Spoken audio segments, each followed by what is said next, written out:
तो दोस्तों, चुनाव जीतने के लिए बीजेपी किस तरह के हथकंडे अपना सकती है और सियासत का स्तर कितना नीचे जा सकता है, इसका आज एक और उदाहरण देखने को मिला है। आप जानते ही हैं कि सुप्रीम कोर्ट से गुजरात मामले में नरेंद्र मोदी को क्लीन चिट मिल गई है और इसके बाद गुजरात एटीएस ने दंगा पीड़ितों की आवाज़ उठाने वाली मशहूर वकील और सामाजिक कार्यकर्ता तीस्ता सीतलवाड़ को गिरफ्तार कर लिया था। अब उनकी जमानत याचिका का विरोध करते हुए एटीएस ने एक गंभीर आरोप उन पर मढ़ा है कि वो अहमद पटेल के कहने पर गुजरात सरकार के खिलाफ साजिश कर रही थी। सियासत में सत्ता को गिराने या उसके खिलाफ साजिश रचने के आरोप नए नहीं हैं दोस्तों, लेकिन इस बार खास बात यह है कि एटीएस ने ये आरोप तब लगाए हैं जब गुजरात में चुनावी हलचल शुरू हो चुकी है और बीजेपी को इस बार अपनी सत्ता हिलती दिख रही है। आप याद कीजिए कि पिछली बार यानी 2017 के चुनाव में, गुजरात चुनाव में कांग्रेस से उसे यानी बीजेपी को बड़ा झटका लगभग लग ही चुका था, लेकिन ऐन वक्त पर मणिशंकर अय्यर, जी हां, आपको याद होगा मणिशंकर अय्यर की एंट्री हो गई थी तब, और उनका वो नीच वाला बयान बीजेपी के लिए संजीवनी बूटी की तरह साबित हो गया। अगर मणिशंकर अय्यर जी का बयान नहीं आया होता उस वक्त तो गुजरात की तस्वीर कुछ और होती, लेकिन मोदी जी ने तब इस नीच वाले बयान को सारे गुजरातियों की इज्जत का सवाल बना दिया था और फाइनली बीजेपी चुनाव जीतने में कामयाब रही। हालांकि उसकी सीटें कम हो गईं। सीटें कम होने और कांग्रेस से पिछड़ने का डर बीजेपी को इस बार भी लग रहा है, इसीलिए अब बीजेपी ने एक बार फिर गुजरात मामले में सहानुभूति वोट जो है वो लेने की कोशिश कर दी है, शुरू कर दी है। एसआईटी के तीस्ता सीतलवाड़ पर लगाए गए आरोपों को अब बीजेपी सोनिया गांधी तक ले गई है और संबित पात्रा ने सीधे कहा है कि अहमद पटेल तो एक नाम है, उनकी बॉस तो यानी सोनिया गांधी हैं। अहमद पटेल जो हैं एक नाम मात्र हैं, उनकी बॉस, किनकी बॉस? तीस्ता सीतलवाड़ की बॉस तो सोनिया गांधी हैं।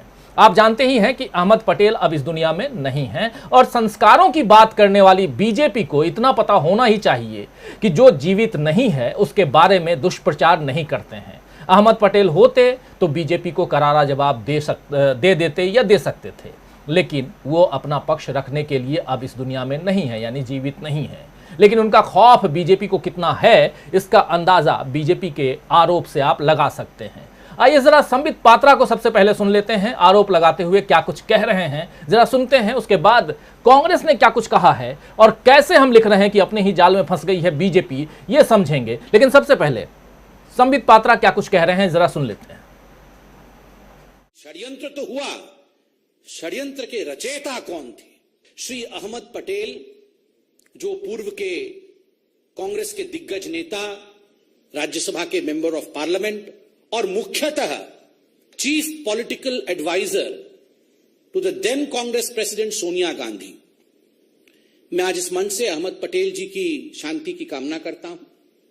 वो आज हमारे बीच में नहीं है और भारतीय जनता पार्टी संवेदनशीलता में विश्वास रखती है। अहमद पटेल तो मात्र एक नाम है, काम तो सोनिया जी का था।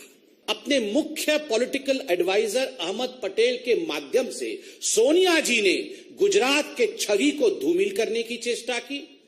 अहमद पटेल जी के माध्यम से सोनिया जी ने नरेंद्र मोदी जी को घेरने की चेष्टा की, उन्हें अपमानित और उन्हें किस प्रकार से निष्कासित किया जाए इसकी चेष्टा की।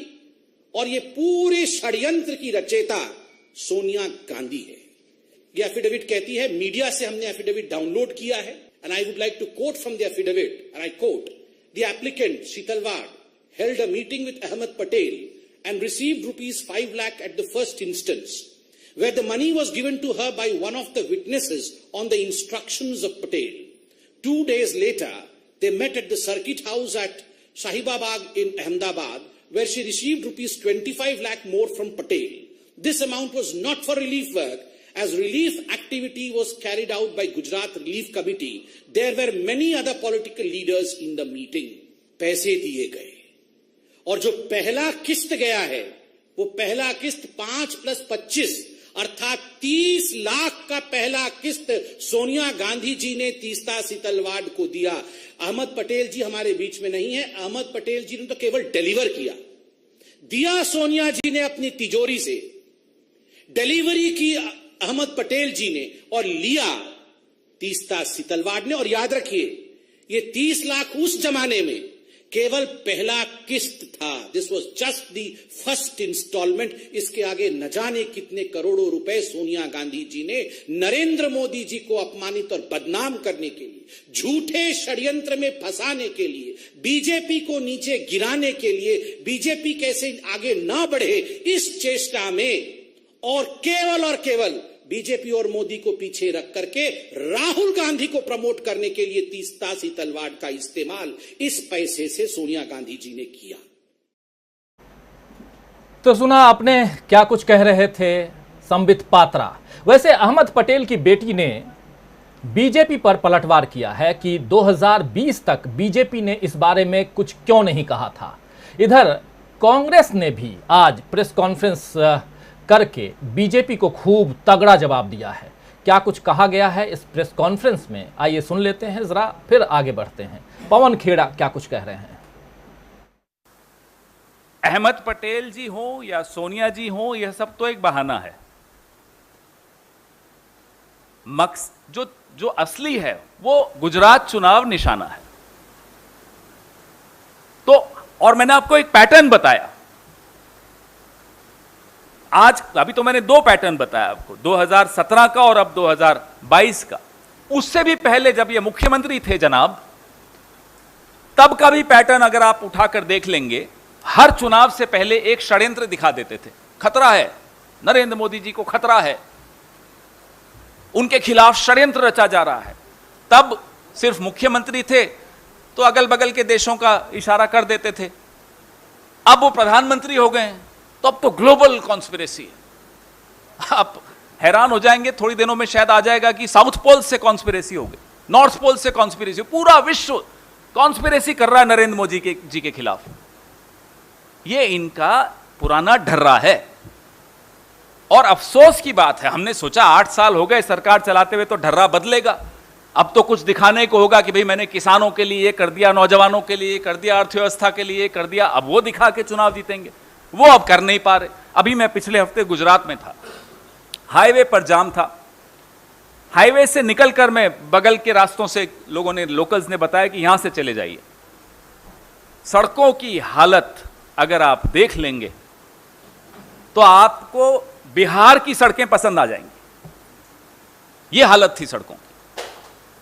तो आप 30 साल 28 साल से आप गुजरात में, आपकी पार्टी की सरकार है, गुजरात की असलियत सबके सामने है।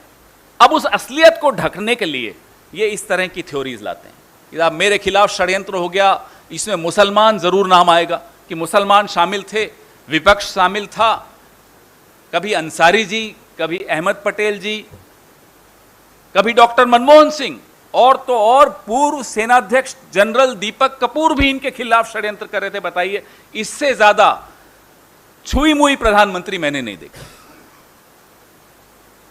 न निंदा सुन सकते हैं, न पत्रकारों के सवाल ले सकते हैं, न विपक्ष के सवाल ले सकते हैं। आपने तो देखा कि भाई कौन कौन से शब्द असंसदीय हो गए। जितने मोदी जी के पर्यायवाची नाम हैं, जो आप लोग बोलने से डरते हैं, हम लोग बोलते रहते हैं, वो तमाम नाम अब असंसदीय घोषित हो गए। ऐसा प्रधानमंत्री देखा क्या आपने?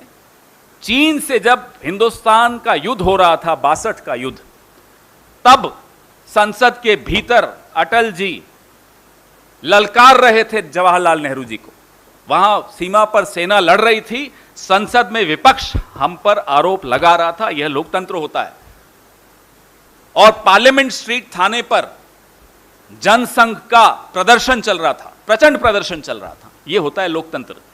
आज के प्रधानमंत्री सवालों से घबरा जाते हैं, टेलीप्रॉम्प्टर के बगैर कांपने लग जाते हैं। ये कैसा प्रधानमंत्री इस देश को मिला? अभी 8 साल हो गए, अब भी सवाल नहीं लोगे? अब भी षड्यंत्र षड्यंत्र षड्यंत्र रटते रहोगे? सामने आइए, पत्रकारों के सामने आइए। अपने ही हैं, कोई पाकिस्तान के नहीं है। मुझे तो नहीं लगता इनमें से कोई पाकिस्तान का है, सब हिंदुस्तान के पत्रकार हैं। इनसे सवाल लीजिए, दोस्ती बनी रहेगी, घबराइए मत। तो देखा आपने कि पवन खेड़ा ने किस तरह सधे शब्दों में बीजेपी को और खासकर प्रधानमंत्री नरेंद्र मोदी को घेरा है और बता दिया है कि कांग्रेस भी अगर टेढ़ी राह पर चलने लगे तो बीजेपी के लिए मुश्किल हो सकती है। वैसे अभी माहौल देखकर लग रहा है कि बीजेपी ने कांग्रेस को फंसाने की कोशिश की, लेकिन अपने ही जाल में खुद बीजेपी फंस गई है, क्योंकि परसों से शुरू होने वाले संसद के मानसून सत्र में अब तक कई ऐसे मुद्दे थे दोस्तों जिन पर बीजेपी पहले ही मुश्किल में थी और अब उसने खुद ही अपने लिए एक और फंदा तैयार कर लिया है।